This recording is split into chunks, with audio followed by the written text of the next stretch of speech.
एकैछिन उहाँ कृष्ण शेफको कुरा सुनौँ है, उहाँले के भन्दै हुनुहुन्छ। काँडो न काँडो गृहमन्त्रीले खाँदै गरेको अम्लेटको भित्र कहाँबाट आयो माछाको काँडो? देश छ गरिब, देशका जनताहरू गरिब छन्, तिमीहरूलाई खाना चाहिन्छ अमेरिकाको जस्तो हाइजेनिकसँग। माछाको अण्डा गल्तीसँग क्रस कन्टामिनेसन भएर गयो होला। तपाईहरूले कारबाही गरेको चाहिँ गलत भयो। हामी होटल लाइनमा काम गर्नेहरूको मनोबल घट्यो। त्यति बेला त नटहरू जान्छ, नटहरू पनि गएको हुन्छ, क्लिन ऱ्यापहरू, यस्ता चिजहरू जान्छ। यो भनेको नर्मल हो, यो कुनै ठुलो इस्यु होइन। अनि माछाको काँडा आयो, त्यो विष त होइन नि। हाम्रोमा यसमा फिल्टरहरू लागेछ त मुखमा, त्यो फड्किन्छ यो कोतला। म यसो फेसबुक स्क्रल गरिरहेको थिएँ होइन, ठ्याक्कै चाहिँ कृष्ण शेफको यो भिडियो देखेँ होइन। कृष्ण शेफले चाहिँ यसमा धेरै कुराहरू गर्नुभएको छ। कृष्ण शेफ इन्डियामा काम गर्नुहुन्छ, एकदमै पपुलर पनि हुनुहुन्छ होइन। उहाँको धेरै फलोवर्सहरू पनि छन्, एकदमै सबैले चिन्छन् अहिले कृष्ण शेफलाई होइन। I respect all the chefs always होइन। म पनि होटेलिएरै हो होइन। तर उहाँले गृहमन्त्रीको अन्डामा चाहिँ माछाको काँडा आयो भन्ने विषयलाई लिएर चाहिँ उहाँले इस्यु बनाउनु भएको रहेछ। तर उहाँले एउटा भिडियो बनाउनु भएको रहेछ, त्यो म स्क्रल गर्ने बेला देखेँ। अनि उहाँ धेरै कुराहरू गर्नुभयो होइन। मलाई केही कुराहरू भन्न मन लाग्यो एज अ होटेलियर भएको नाताले होइन। कृष्ण शेफ तपाईँ एउटा होटेलियर हो, तपाईँ एउटा शेफ हो होइन। अहिले तपाईँलाई धेरैले चिन्छन्, तपाईँले चाहिँ दबाब दिने हो सरकारलाई। तपाईँले त सरकारलाई भन्ने हो हाम्रो नेपालमा पनि अर्गनाइजेसन हुनु पर्यो जसले अनुगमन गरोस्, जसले अडिट गरोस्, जसले मन्थली रिपोर्टहरू मागोस् होइन। त्यो दबाब दिने हो। किन बोल्न मन लाग्यो भन्दाखेरि तपाईँको यो अनलजिकल भयो क्या, यो कुराहरू कुनै लजिक नै छैन। एउटा होटेलमा जब गरिसकेपछि एउटा शेफले होइन यस्तो भन्न मिल्दैन। नेपाल जस्तो गरिब देशमा कसरी अमेरिका जस्तो हाइजिन खोज्नुहुन्छ भनेर कुरा गर्नु पनि भएको छ होइन। गरिब र धनीको कुरा आउँदैन होइन। यदि तपाईँ प्रोफेसनल शेफ हो भनेपछि तपाईँलाई यसमा गरिब र धनीको कुरै आउँदैन। तपाईँ चाहिँ कति सफा हुनुहुन्छ त्यसमा, तपाईँले कति चाहिँ आफ्नो टिमलाई लिड गर्नुभएको छ, तपाईँले आफ्नो टिमलाई कसरी मेन्टेन गर्नुभएको छ, कसरी ट्रेनिङ दिनुभएको छ, त्यसमा डिपेन्ड पर्छ होइन। धनीले खाने छुट्टै होला, गरिबले खाने छुट्टै होला। धनीले खाने चाहिँ सफा हुनुपर्छ, गरिबले खाने चाहिँ फोहोरी हुनुपर्छ भन्ने होइन। त्यो किचनलाई कसरी अर्गनाइजेसन गरिरहेछ त्यो डिपेन्ड सेफमा हुने कुरा हो। यसमा गरिब र धनीको कुरा हुँदैन, लगानी ठुलो र सानोको कुरो हुँदैन। ल होला म मान्छु होला 5 स्टार होटल जस्तो होइन, 5 स्टार 4 स्टार होटल जस्तो होइन, पुरै त्यो एचएससीसीपी अन्डर बेसमा काम गर्न नसकिएला, एचएससीसीपीलाई फलो गरेर त्यही अनुसार चाहिँ काम गर्न प्रोपरली नसकिएला, त्यो म एक्सेप्ट गर्छु, त्यो म मान्छु। त्यो रेस्टुरेन्ट बनाउँदाखेरि, त्यो किचन इस्टाब्लिस गर्दाखेरि चाहिँ त्यो शेफले चाहिँ ध्यान दिने कुरा हो, शेफ र ओनरले ध्यान दिने कुरा हो कसरी चाहिँ अर्गनाइजन गर्न सक्छ भनेर। यदि कोही शेफ राम्रो कम्पनीमा काम गरेको छ, ठुलो कम्पनीमा काम गरेको छ, राम्रो अर्गनाइजेसनमा 5 स्टार 4 स्टारमा काम गरेको छ होइन, कुनै ग्रुपहरूको काममा गरेको छ, कुनै राम्रो संस्थामा काम गरेको छ भने त्यो शेफलाई चाहिँ सिकाइरहनु पर्दैन कसरी अर्गनाइजेसन गर्ने भनेर। तपाईँले सानो एरियालाई, सानो ठाउँलाई पनि राम्रोसँग अर्गनाइजेसन गर्न सकिन्छ, सानो ठाउँलाई पनि होइन ब्याच बाई ब्याच काम गरेर हुन्छ कि कसरी हुन्छ होइन, सिस्टमसँग राख्न सकिन्छ। त्यो अल द किचन चाहिँ अनहाइजेनिक हुने भनेको होइन, त्यो केयरलेस हुने भनेको सबै भनेको चाहिँ कुराहरू शेफमा आउँछ। शेफले मेबी किचन स्टाफलाई प्रोपरली ट्रेन नगरेको हुनसक्छ होइन, प्रोपरली रिपोर्टहरू नगरेको हुनसक्छ, प्रोपरली डकुमेन्टेसन नगरेको हुनसक्छ होइन। धेरै कुराहरू हुन्छन्, अर्गनाइजेसन चेकअपका कुराहरू, मन्थली अडिटका कुराहरू। तपाईँले त यार तपाईँको यत्रो फलोवर्स छ होइन, तपाईँले अहिले देश विदेशबाट स्पेसल्ली नेपालीहरूले धेरै वाच गर्छ, धेरै फलो गर्छ होइन। केही गर्नु पर्यो, राम्रो गर्नु पर्यो, देशमा एकदमै लाचारहीन भएछ हाम्रो संस्था, हाम्रो होटेलहरू, हाम्रो रेस्टुरेन्टहरू, कुनै अनुगमन छैन, कुनै अडिट छैन भनेर तपाईँले प्रेसर दिने हो, तपाईँले त भन्ने हो, शेफहरूलाई सचेत गराउने हो। जस्तो मानव एफएसएसआईले अडिट गर्छ मन्थली। एफएसएसआई भनेको सबैलाई थाहा छ, food safety and standard authority of India. यसले अनुगमन गर्छ इन्डियामा। नेपालमा चाहिँ किन राख्न सकिँदैन, नेपालमा चाहिँ किन छैन फुड इन्सपेक्टर भनेर, किन छैन, किन चाहिँ अडिट हुँदैन, किन चाहिँ रिपोर्टिङ हुँदैन। नेपालमा पनि खाद्य संस्थान छन् या अरू पनि छन्, धेरै तरिकाले पनि जान सकिन्छ नि त है। इन्सपेक्टर राखेर हुन्छ कि कुनै अर्गनाइजेसन बनाएर हुन्छ कि कसरी हुन्छ। होटललाई, होटल व्यवसायलाई, रेस्टुरेन्ट व्यवसायलाई अर्गनाइजेसन गर्न त संस्था चाहिन्छ नि त होइन।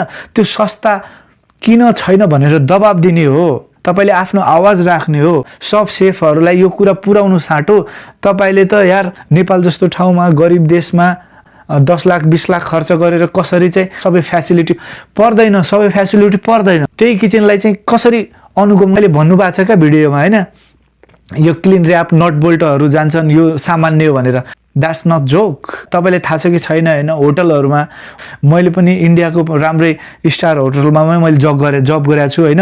एक टाइममा हरेक मन्थली कर्पोरेट लेभलबाट हुन्छ कि एफएसएसआई बाट हुन्छ कि फुड इन्स्पेक्टर हुन्छ कि कसरी हुन्छ, त्यहाँ चाहिँ डकुमेन्टेसन चेक गर्छ, इन्ग्रेडियन्ट्सहरु के युज भइराछ, कलरहरु युज भइराछ कि छैन हैन, त्यहाँको हाइजिन प्रोपरली कस्तो छ, एचएसएसपी फलो भएको छ कि भए छैन, स्टाफहरुले प्रोपरली पीपी युज गरेछ कि छैन हैन, ग्रुमिङहरु छ कि छैन, त्यो सब चेक हुन्छ इन्डियामा पनि। राम्रो ठाउँमा काम गरेको शेफ हो भने तपाईले जति नै सानो किचन भए पनि तपाईले राम्रोसँग युज गर्न सक्नुहुन्छ त्यो किचनलाई। भले तपाईले प्रपरली एचएससीसीपी लाई प्रपरली बेस मानेर हैन त्यही अनुसारको काम नगर्नु सक्नु होला, ओके, बट एटलिस्ट रङ र राइट त तपाईले छुटाउन सक्नुहुन्छ नि त। एटलिस्ट तपाईको किचनलाई हाइजिन राख्न सक्नुहुन्छ, एटलिस्ट तपाईको स्टाफहरुलाई तपाईले ग्रुमिङ सिकाउन सक्नुहुन्छ नि त, ट्रेन दिन सक्नुहुन्छ नि त। तपाईले एटलिस्ट नाइफ कसरी प्रोपर वेले राख्ने, कलर कोडिङ कसरी राख्ने, मिसापिला कसरी सेटअप गर्ने, खानाहरुलाई कसरी सेग्रिगेसन गर्ने हैन, यो कुरा त सामान्य स्टोरलाई कसरी म्यानेज गर्ने, नन भेज भेजलाई कसरी क्लिनिङ कटिङ प्याकेजिङ हैन कुकिङ, त्यो सबैहरु त मेथडहरु त तपाईले सिकाउने हो नि त। शेफहरु भए सिनियर शेफ भइसकेपछि अन्य कुरा हो, माछाको काँडा कसरी आयो अन्डामा, यो सिम्पल हैन। भोलिको दिनमा यदि अनुगमन हुँदैन भने कुनै पनि अर्गनाइजेसनले चेक गर्दैन हेर्दैन भनेपछि भोलि फुड पोइजनिङ हुन सक्छ, कन्टामिनेसन हुन सक्छ हैन, फुड एडल्ट्रेसन भएर हैन जति नै बेला पनि फुड पोइजनिङ हुन सक्छ हैन। फुड पोइजनिङ भएर कसैको मान्छेको मृत्यु पनि हुन सक्छ का, जानै जान सक्छ, खतरा पनि हुन सक्छ।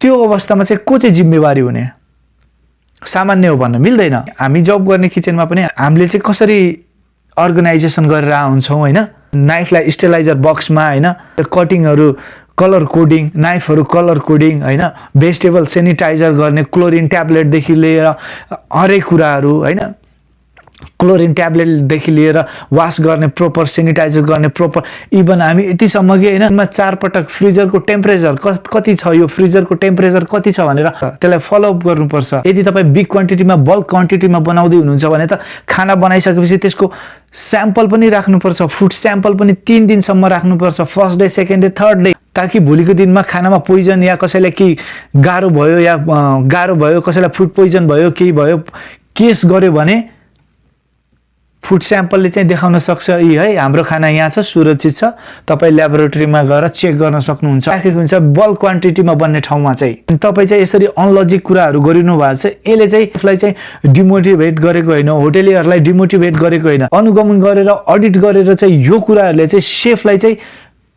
कहिले पनि त्यो डिमोटिभेट गर्दैन, तपाईलाई अलर्ट गराउँछ, तपाईलाई सचेत गराउँछ, तपाईलाई चाहिँ राम्रो वेबाट प्रोपर वेबाट कसैले एचएससीपी लाई फलो गरेर कसरी चाहिँ अगाडि बढ्ने भन्ने कुराहरु चाहिँ बाटो देखाउँछ। चाहिँ राइट वेमा प्रोपरली कसरी चाहिँ भेन्डरबाट कसरी सप्लायर्सबाट र मटेरियल आउँछ र त्यसलाई कसरी युज प्रोपरली किचनमा युज गरेर त्यसलाई र प्रोडक्टलाई कसरी चाहिँ हैन कुकिङ प्रोसेसमा लगेर फाइनल प्रोडक्टलाई चाहिँ कसरी गेस्टको टेबलसँग राख्ने र खाइसकेपछि पनि त्यो गेस्ट ह्याप्पी छ कि छैन भन्ने, सेटिस्फ्याक्सन छ कि छैन भन्ने त्यहाँसम्म जाने क्लियर बाटो देखाउँछ नि त अनुगमन अडिटले।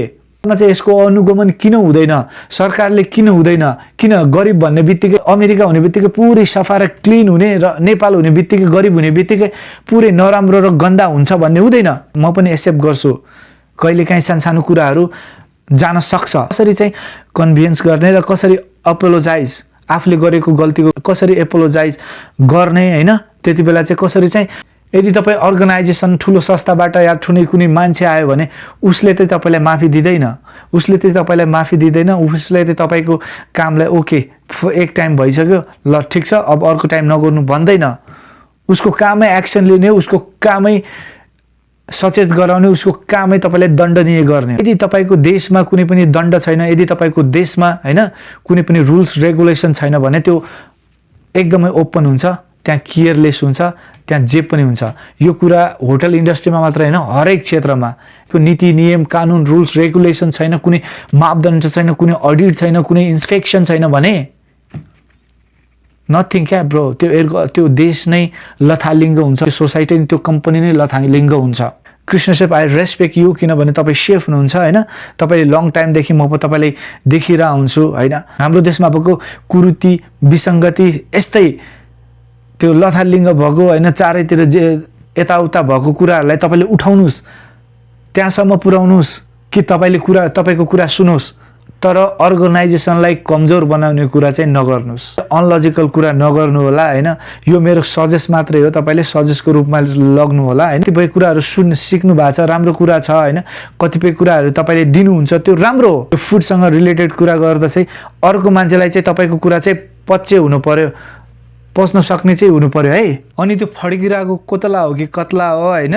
फुडलाई तपाईँले राम्रोसँग सेग्रिगेसन राखेर मिट आइटमलाई पनि राम्रोसँग अर्गनाइज गरेर राख्यो भने, प्रपरली तपाईँले हाइजिन फलो गरेर राम्रोसँग काम गर्नुभयो भने त्यो कोतला हो कि कत्ला हो त्यो खानामा जाँदैन।